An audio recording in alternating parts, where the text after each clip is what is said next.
Hi everybody, it's Desarae. I am going to wait a few minutes to let everybody log on and just give me a second so that I can share this.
All right, hi everybody.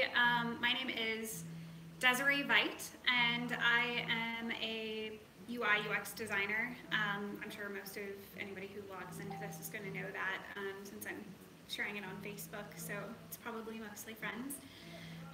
But as I started a couple weeks ago, I want to just have a conversation about technology and design, and just answer any questions that you might have about building a business online. So as you join this video, and if you have a business or just have questions about technology, please leave comments in the comments field and I'll answer them as we go. In the meantime, I'll just talk about other things that I've been recently talking to clients about, and we can go from there. So I'd love for you to join in, and again, if you have a business, mention it. I'll give you a shout out, and if you missed the live video, feel free to leave comments, and I'm going to try to do this once a week on Fridays. So I apologize. I haven't obviously done this very much, so a little bit nervous about the whole camera thing. Anyway, so I was recently talking to somebody about how to expand their business. They already have a pretty booming farm business, and they have a blog, and they're already doing things on social media and groups, and doing pretty well at it too. So the comment that he made exactly was, you know, if I had an expert doing some of this stuff for me, maybe it would be even better. Somebody who actually knew about tech, because I didn't even want to get on Facebook. It was just kind of, I figured if I put it out there, you know, like fill the dreams. If you build it, they will come, kind of thing. So yeah, hi Mike. I noticed you just logged on. If you want to join in, just let me know. Ask questions as you join the video. So we were talking about some of this stuff and how to market or promote like a family farm online, and the conversation steered around, well, you know, we have a website, but that's not where we do most of our sales right now because a lot of people don't go on there. And there's a number of things that, hey Mike, please ask questions, or I mean, you already know all about tech, so feel free to just throw topics out there. Anyway, so we were talking about the reasons why that might be and how to expand that business, because a lot of what he's getting right now is from social networks like Facebook. And he made the comment, and this is really good for anybody who does use like buy sell trade groups. And if you don't already know this, I actually started quite a few of them years ago, and one that's pretty popular right now is called the Johnston, Iowa buy-sell trade group. It has a little over 27,000 people, so 2700030. Mike says, I don't know that I have questions. I'm here for support and to hear what you have to say. I'll ask questions if I have some. Okay, well, if you decide there's a topic you want to hear about, just let me know, Mike. Mike also does software development and is doing work for himself now. So if you need help with that kind of thing, Mike Bordley, he's in the comments. So anyway, back to the family farm. He has all these, well, we had ideas, right? Ways to expand it. So right now, a little bit restricted to his area, but can send stuff outside of the area in boxes using FedEx, which is awesome. So it's kind of like the new craze where everybody's doing the thing of the month type club, and his is beef. So if you like steaks, let me see, what is the name of that business? familyfarmbeefbox.com. So I've really actually enjoyed talking to him.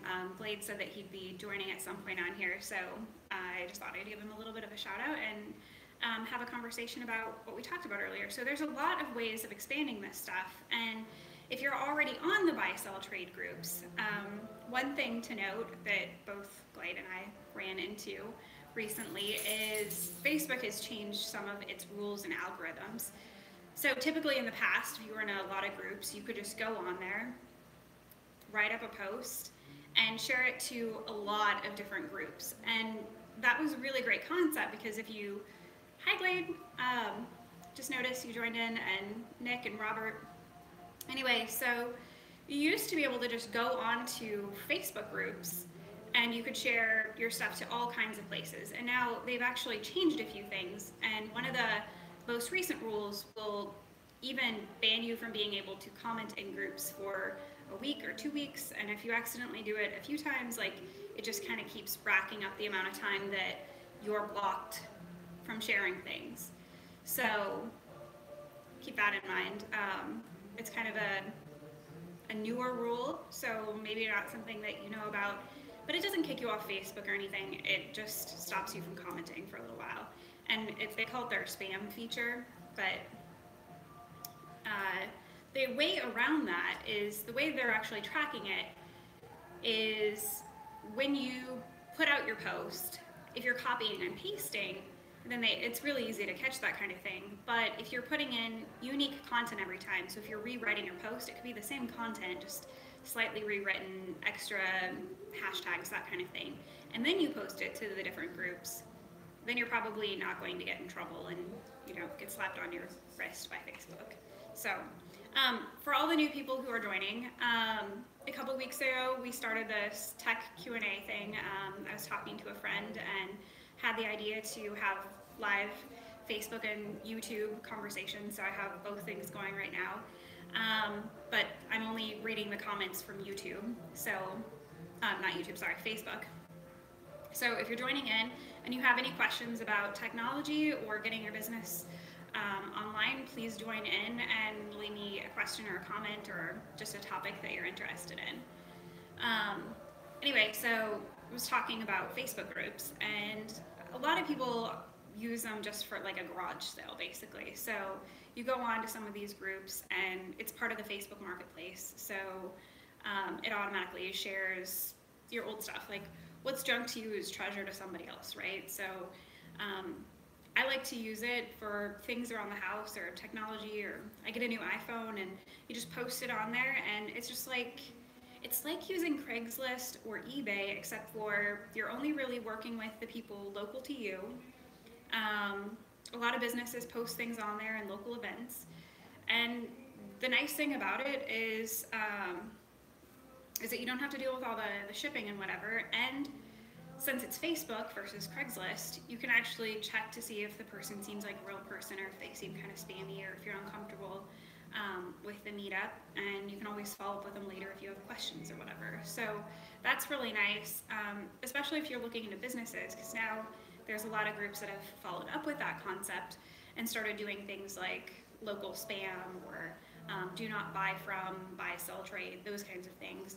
So if there's something going on in your area that's a little spammy, then you can catch up on that information and kind of avoid those things. The latest one is, at least that I've noticed, is people going on and saying, hey, I'm helping for a friend sell this thing, please email them, and then they're just collecting email addresses. So good rule of thumb is whatever platform you're on, buying and selling or posting stuff for your business, stick to that unless you obviously have like an LLC and you're really established with a website and those kinds of things. But if it's just especially a one-off type thing, then stick to just talking on like Facebook Messenger.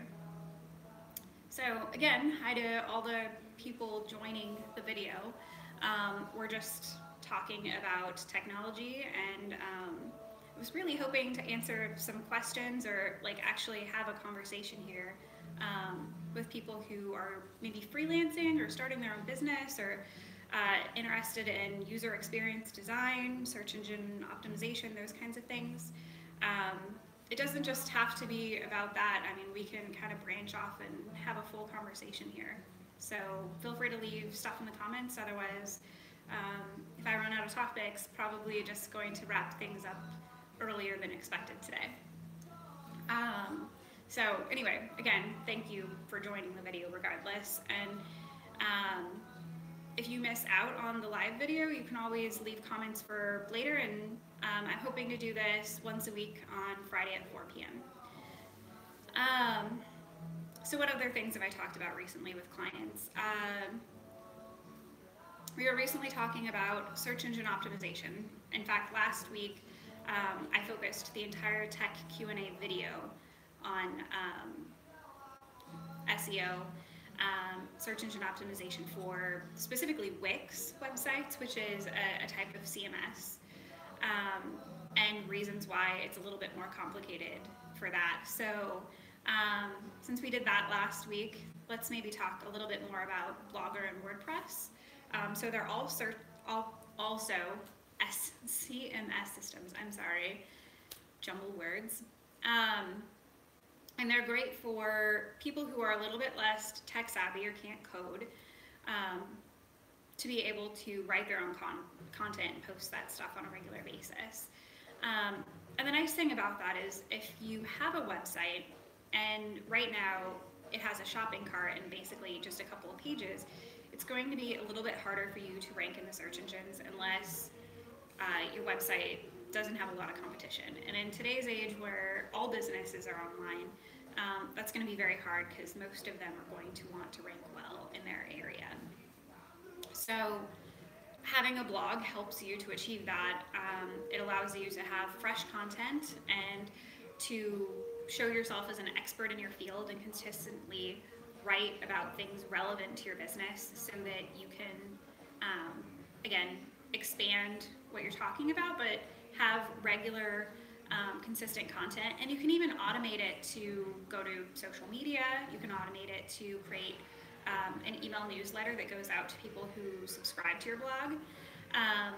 But the best part about it is if you have a set of keywords, if you've done some research, and it's not very hard, there's plenty of tools out there, but a free one is the Google AdWords tool, Keyword Planner, and you can just go on there, and the thing that you're looking for is, so how much competition do I have for this word?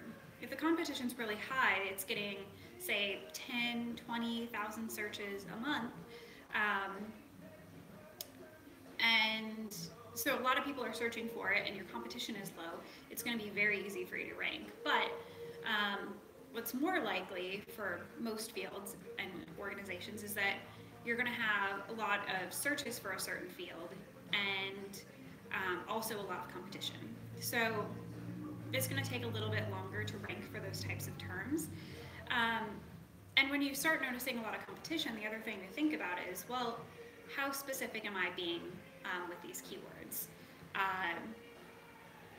It's good to keep in mind that if your business isn't national, if you're not serving people all over the world or in all over your country, so If you're specific to Iowa or Minnesota or Florida, you're going to want to really focus your keywords and your topics on like always saying something about kind of your region, because there's no point in trying to compete with bigger companies. So if you're a small mom and pop shop, like tiny little grocery store in a small town in Iowa, you don't need to compete with Target nationwide or Walmart worldwide. You just need to focus on your area and making it easy for people in your area to find you. So other things to think about. So when you're trying to think about content, what to come up with, and topics, if you've already got the blog and you're already writing for it, or your Facebook page or whatever, there's a lot of different ways to come up with ideas. And if you just want to monetize a blog, there's a lot of cool ideas for that too. So companies will generally do blogger outreach programs. So like Chewy.com, I'm going to start actually blogging for them as well. And what they do is a lot of those programs, they either pay you or they pay you and they send you free stuff. And the nice thing about that is, especially if it's relevant to something that you're already writing about or reviewing about, you get to try out new things for free, and it gives you extra things that you can give away to actually expand the amount of viewers. But it also just gives you that kind of fresh content field and the connection with another relevant site. Plus, if you're posting reviews off of your own blog, that's another kind of way of going about it. So, well, I've run out of stuff for today. Thank you so much for joining the Tech Q&A for today. We'll see what we talk about next week, but if you have questions or comments or you want to join in, please leave something in the comments field, and thank you for joining.